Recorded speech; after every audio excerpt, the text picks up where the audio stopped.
లోని అన్ని ఛానల్స్ ను ఆంధ్రదేశంలో ప్రసారం చేస్తున్న ఏకైక నెట్వర్క్ సిటీ కేబుల్. నమస్తే, welcome to city cable news. బులెటిన్ల ముందుగా హెడ్లైన్స్.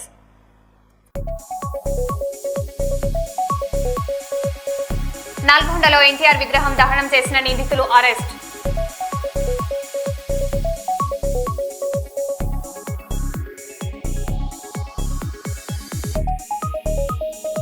తిరుపతిలో అరటి ఆకుల దుకాణంలో చోరీ, 80,000 నగదు అపహరణ.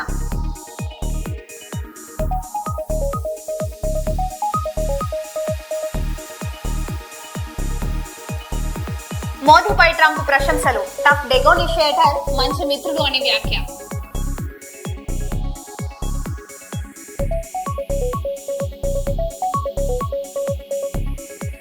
కర్నూలు శాప్ క్యాంపులో శానిటేషన్ వర్కర్లతో యోగా కార్యక్రమం.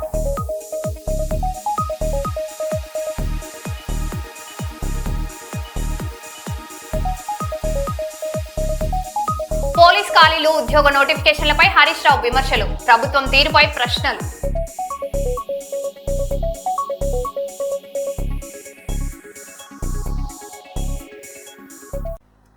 ఇక వివరాల్లోకి వెళ్తే, హనుమకొండ జిల్లా హంటర్ రోడ్ దుర్గా కాలనీలో గురువారం ఉద్రిక్త పరిస్థితి నెలకొంది.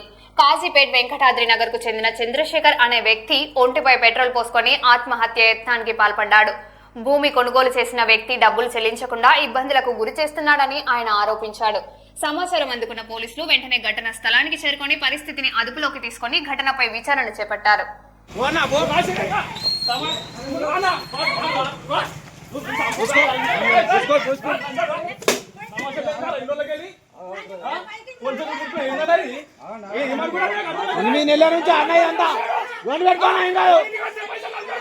ఏందన్నా ఊకే తిరిగేది వీళ్ళే ఫోన్ చేస్తాం ఆడు పోలేవారు రాడు ఇంటనే కూర్చొని తమాషా చేస్తారు.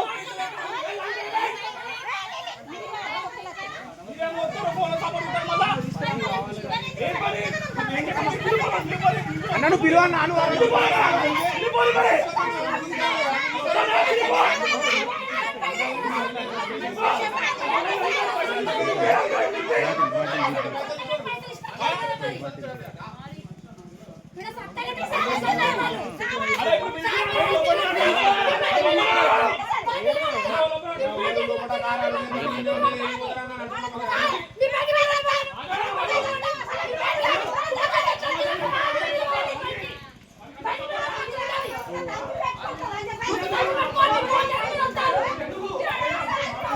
మాజీ మంత్రి టి హరీష్ రావు రాష్ట్ర ప్రభుత్వంపై విమర్శలు గుప్పించారు. కొత్త డీజీపీ సివి ఆనంద్ పోలీస్ శాఖలో 9,000 ఖాళీలు ఉన్నాయని చెబుతుంటే ప్రభుత్వం కేవలం 5,000 కానిస్టేబుల్ పోస్టులకి నోటిఫికేషన్ ఇవ్వాలని భావిస్తోందని అన్నారు.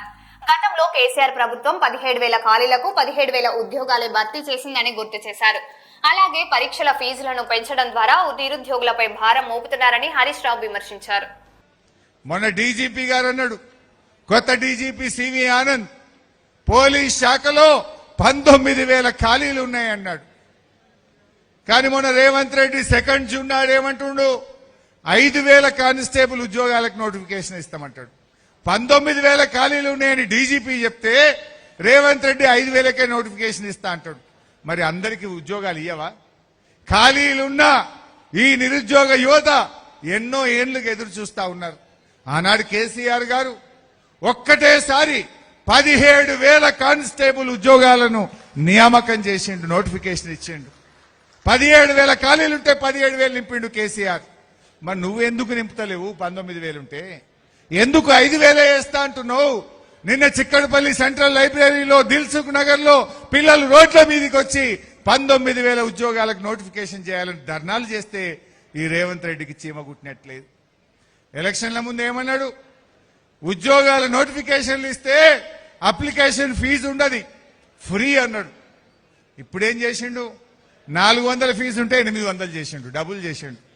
ఎలక్షన్ల ముందు ఫ్రీ, ఎలక్షన్లు అయిపోయినాక డబుల్ ఛార్జ్. అంటే ఈ రకంగా నిరుద్యోగులను కూడా మోసం చేసినటువంటి పరిస్థితి. ఏపీ ఉప ముఖ్యమంత్రి పవన్ కళ్యాణ్ సూర్యాపేట జిల్లా కేంద్రంలో కొద్దిసేపు సందడి చేశారు. రోడ్డు మార్గాన మంగళగిరి వెళ్తుండగా సూర్యాపేటలోని కొత్త మార్కెట్ అంజనాపురి వద్ద ఆయనకు అభిమానులు జనసేన శ్రేణులు ఘన స్వాగతం పలికారు.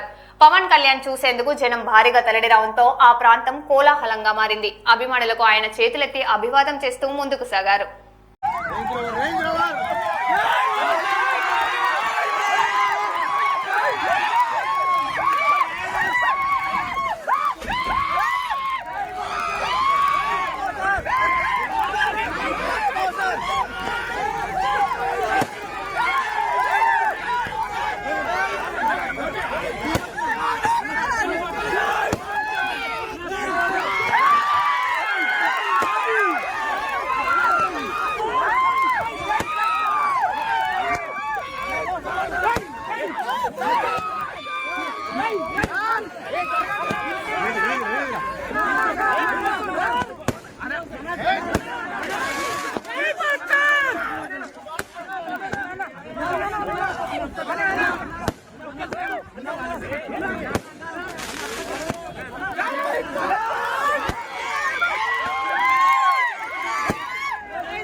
హన్మకొండలోని అంబేద్కర్ భవన్ లో రాకేష్ రెడ్డి ఈ క్లాసెస్ యాప్ ను జనగామ ఎమ్మెల్యే పల్లా రాజేశ్వర్ రెడ్డి ఆవిష్కరించారు. ఈ సందర్భంగా యాప్ వ్యవస్థాపకుడు రాకేష్ రెడ్డి మాట్లాడుతూ పేద మరియు బడుగు బలహీన వర్గాల విద్యార్థులకు ఉచితంగా నాణ్యమైన విద్య అందించడమే లక్ష్యమని తెలిపారు. పోటీ పరీక్షలకు అవసరమైన వీడియో పాఠాలు, స్టడీ మెటీరియల్ ఈ యాప్ లో అందుబాటులో ఉంటాయని వెల్లడించారు. నిరుద్యోగ యువత ఈ అవకాశాన్ని సద్వినియోగం చేసుకోవాలని పిలుపునిచ్చారు. నిరుద్యోగులతోనే నిర్వహించుకుంటున్నటువంటి నిరుద్యోగ సదస్సుకు ముఖ్య అతిథిగా విచ్చేసినటువంటి మన జనగామ శాసనసభ్యులు, గతంలో వరంగల్, నల్గొండ, ఖమ్మం పట్టభద్రుల నియోజకవర్గానికి 2 సార్లు ఎమ్మెల్సీగా ప్రాతినిధ్యం వహించినటువంటి పెద్దలు డాక్టర్ పల్లా రాజేశ్వర్ రెడ్డి గారు, భూపాలపల్లి మాజీ శాసనసభ్యులు, ఆత్మీయులు, మీ అందరికీ సుపరిచితులు, ఉమ్మడి జిల్లా టీఎన్జిఓస్ అధ్యక్షులుగా ఉన్నటువంటి పెద్దలు ఆకుల రాజేందర్ గారు, ఈ యాప్ రూపకల్పనలో కీలకంగా వివరించి మనకు ఈ యాప్ అందించడంలో మన సహకారం అందించినటువంటి పెద్దలు చక్రవర్తి గారు, రామూర్తి గారు, రజనీకాంత్ గారు, శరత్ గారు, తేజ ఇంటర్నేషనల్ స్కూల్ చైర్మన్ పెద్దలు రమణారెడ్డి గారు, జంపన్న గారు, కొమరన్న గారు, మరి ఒక స్టడీ సర్కిల్ని ఏర్పాటు చేసి మనం ఈ కార్యక్రమంలో పాల్గొంటా ఉంటే నిరుద్యోగులకు అడ్డాగా మారినటువంటి దిల్సుఖ్ నగర్ దద్దరిల్లుతా ఉన్నది, అశోక్ నగర్ అట్టుడుకుతున్నది. కాంగ్రెస్ పార్టీ ఆనాడు 2 లక్షల ఉద్యోగాలు ఇస్తాము, జాబ్ క్యాలెండర్ ఇస్తామని చెప్పి ఈరోజు పోలీస్ శాఖలో 20,000 ఉద్యోగాలు ఉన్నా కూడా కేవలం 5,000 ఉద్యోగాలకు మాత్రమే నోటిఫికేషన్ ఎట్లా ఇస్తా అన్నాడు అని చెప్పి మరి దిల్సుఖ్ నగర్లో, అశోక్ నగర్లో ఉన్నటువంటి నిరుద్యోగులందరూ కూడా రోడ్డు ఎక్కితే వాళ్ళు ఏదో సంఘ విద్రోహ శక్తులైనట్టు వాళ్ళ బూట్లతోని, పోలీసులు వాళ్ళ బూట్లతోని తంతూ మరి ఉక్కు పాదంతో అణచివేస్తున్నటువంటి సందర్భం ఈరోజు మనందరం కూడా కళ్ళారా చూస్తూ ఉన్నాం. ఇక్కడ ఉన్నటువంటి నిరుద్యోగుల కళ్ళల్లో ఆశలున్నాయి, వాళ్ళ గుండెల్లో దేశభక్తి ఉంది, వాళ్ళ చేతుల్లో అద్భుతమైనటువంటి పరిపాలన దక్షత ఉన్నది, శాంతి భద్రతను కాపాడేటువంటి శక్తి ఉంది. కానీ దురదృష్టకరమైనటువంటి విషయం ఏంటంటే ఈరోజు ఈ నిరుద్యోగులందరూ కూడా రోడ్డెక్కి రోధించేటువంటి ఒక పరిస్థితి వచ్చింది. దీనికి ఎవరు కారణం? ఆ రోజు శాసనసభ ఎన్నికల సందర్భంగా మరి అంగట్లో అల్లాస్ పాట పాడినట్టు, ఊళ్ళలో చిట్టిపాట పాడినట్టు మరి హామీల పాట పాడి ఆ కాంగ్రెస్ పార్టీ అధికారులకు వచ్చింది. 2.5 సంవత్సరాలు గడిచింది, సగం పుణ్యకాలం కాస్త గడిచిపోయింది. ఈరోజు తిరిగి చూస్తే కాంగ్రెస్ పార్టీకి ఓటు వేసి ఈ రాష్ట్రంలో ఉన్నటువంటి 1 కోటి మంది యువకులు ఉద్యోగాలు వస్తాయని చెప్పేసి 2.5 సంవత్సరాల నుండి కళ్ళు కాయలు కాసేలాగా ఎదురు చూసి ఈరోజు హాస్టల్ ఫీజులు కట్టలేక, కోచింగ్ ఫీజులు కట్టలేక నానా ఇబ్బందులు పడుతూ సతమతమవుతున్నటువంటి ఉద్యోగార్థుల కోసం, నిరుద్యోగుల కోసము ఈ లెర్నింగ్ యాప్ని ఓరుగల్లు వేదికగా ఈరోజు డాక్టర్ పల్లా రాజేశ్వరరెడ్డి గారు జనగామ శాసనసభ్యులు వారి చేతుల మీదుగా ఆవిష్కరించడం జరిగింది. పెద్ద ఎత్తున నిరుద్యోగ సోదరులు సోదరీమణులు ఉద్యోగార్థులు అంబేద్కర్ భవన్ సాక్షిగా ఈ యొక్క సదుపాయాన్ని అందుకోవడానికి ముందుకు రావడం జరిగింది. మిత్రులారా, ప్రభుత్వం వచ్చి 2.5 సంవత్సరాలు అయింది. ఆ రోజు శాసనసభ ఎన్నికల సందర్భంగా ఊళ్ళల్లో చిట్టిపాట వాడినట్టు, అంగట్ల అర్రాస్ పాట వాడినట్టు మరి ఎన్నికల్లో హామీల పాట వాడి వాళ్ళు అధికారులకు రావడం జరిగింది. 2 లక్షల ఉద్యోగాలు అన్నారు, జాబ్ క్యాలెండర్ అన్నారు, మెగా డిఎస్సి అన్నారు, జియో 46 రద్దు అన్నారు, ప్రైవేటు ఉద్యోగాల్లో 75% స్థానికులకు రిజర్వేషన్లు అన్నారు, ఎస్సీ ఎస్టీ బీసీల బ్యాక్లాగ్ పోస్టుల భర్తీ అన్నారు. ఈ రకంగా అనేక హామీలు ఇచ్చి మరి అధికారంలోకి వచ్చిన తర్వాత ఈ రాష్ట్రంలో ఉన్నటువంటి నిరుద్యోగులను యువతను ఎన్నికల సామాగ్రిలాగా వాడుకొని వదిలేసిండ్రు. ఏ రకంగా అయితే రాజకీయ నాయకులు ఎంపీలుగా ఎమ్మెల్యేలుగా ఎమ్మెల్సీగా పోటీ చేసేటువంటి వాళ్ళు ఎన్నికల సామాగ్రిని ఎన్నికలు అయిపోయిన తర్వాత షెడ్యూలకు పంపిస్తారో ఆ రకంగా ఎన్నికలు అయిపోయిన తర్వాత ఈరోజు ఈ రాష్ట్రంలో ఉన్నటువంటి యువతను వాడుకొని వదిలేసినటువంటి కాంగ్రెస్ పార్టీకి బుద్ధి చెప్పాల్సినటువంటి అవసరం ఉంది.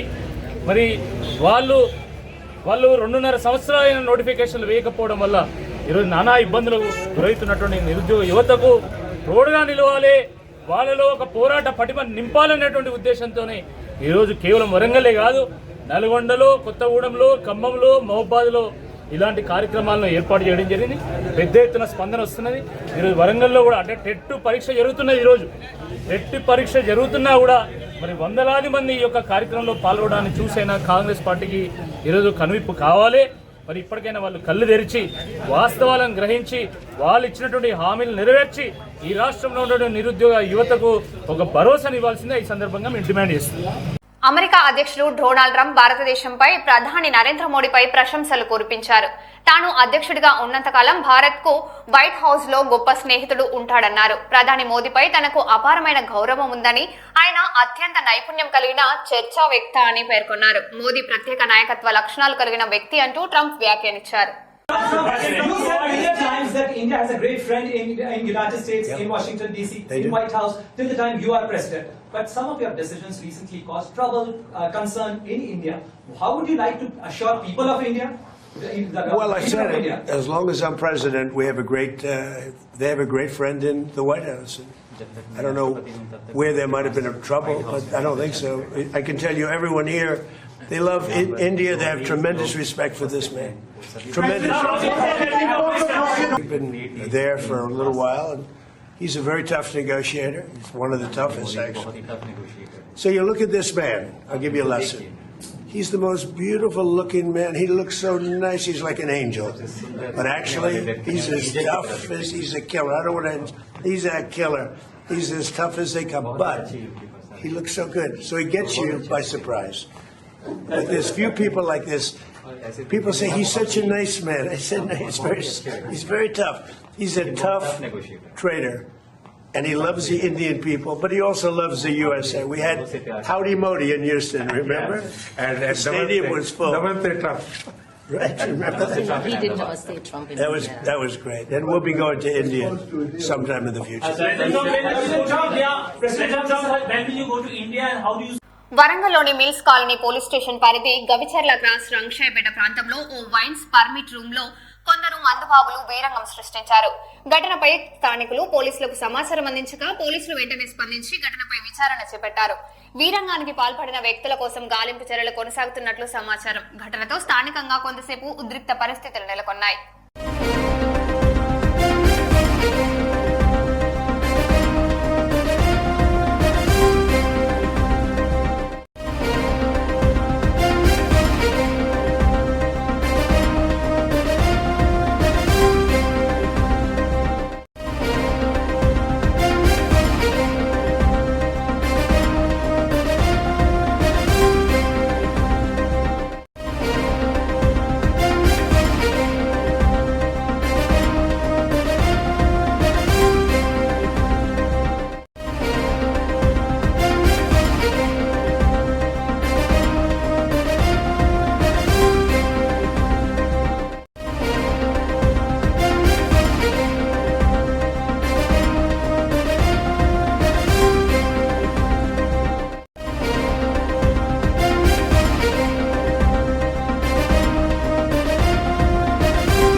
ఎన్టీఆర్ విగ్రహం దహనం ఘటనలో 2 నిందితులను పోలీసులు అరెస్టు చేశారు.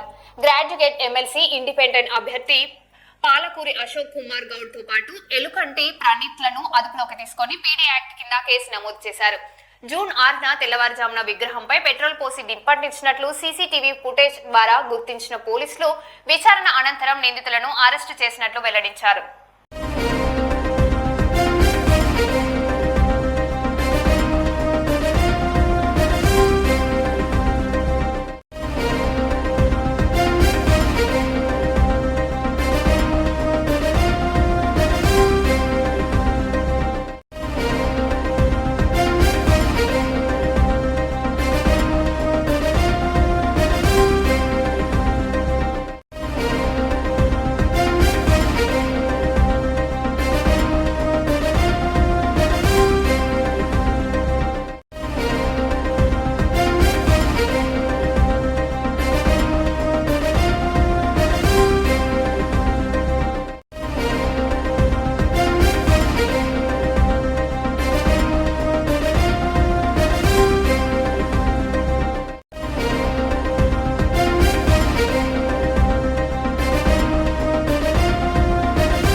తిరుపతిలోని గాంధీ రోడ్ లో ఉన్న ఓ అరటి ఆకుల దుకాణంలో చోరీ జరిగింది. బుధవారం అర్ధరాత్రి జరిగిన ఈ ఘటనలో క్యాష్ బ్యాగ్ లో ఉన్న సుమారు 80,000 రూపాయల నగదును గుర్తు తెలియని వ్యక్తి అపహరించినట్లు సమాచారం.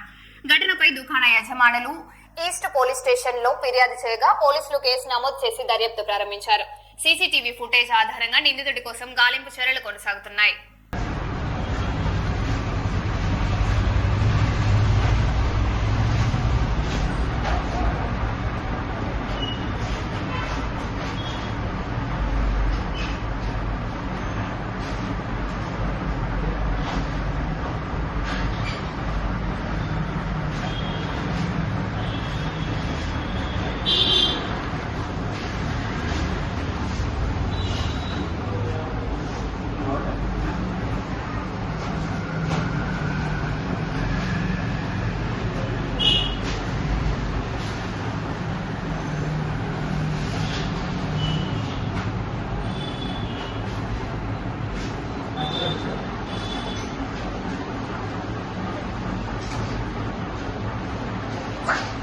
बस रुक जा ले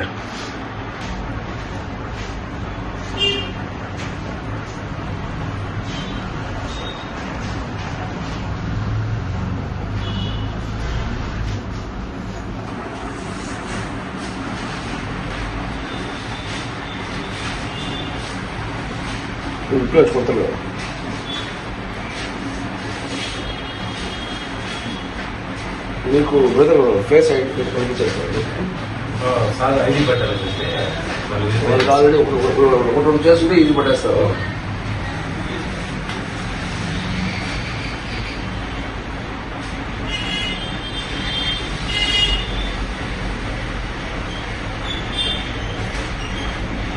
కొంచెం ఫార్వర్డ్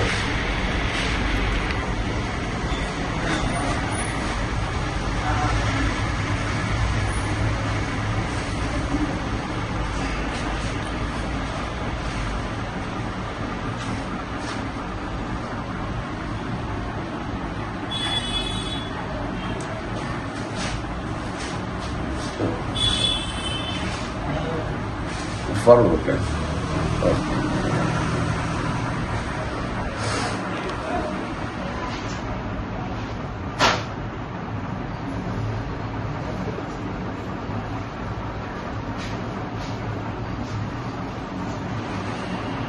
ఏమైనా 6 lakhs సేఫ్ రా గ్యాప్ లేకుండా ఉంటుంది చూసినా సేట్ వేస్తాడే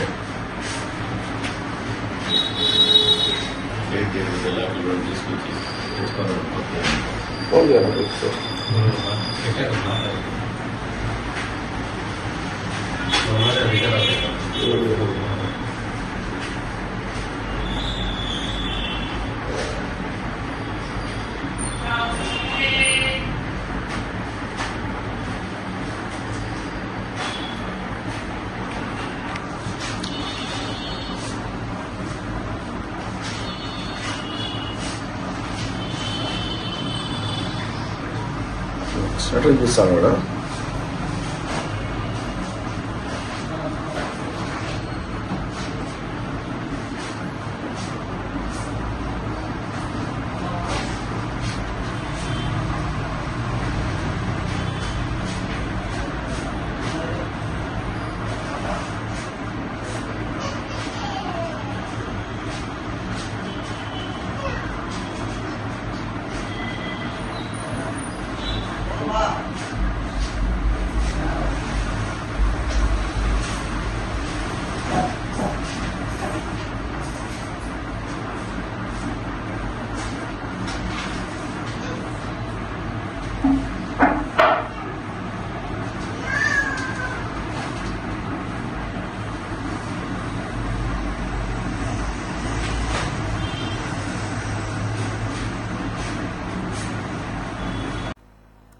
మరో బులెటిన్లో మళ్ళీ కలుద్దాం. Stay tune.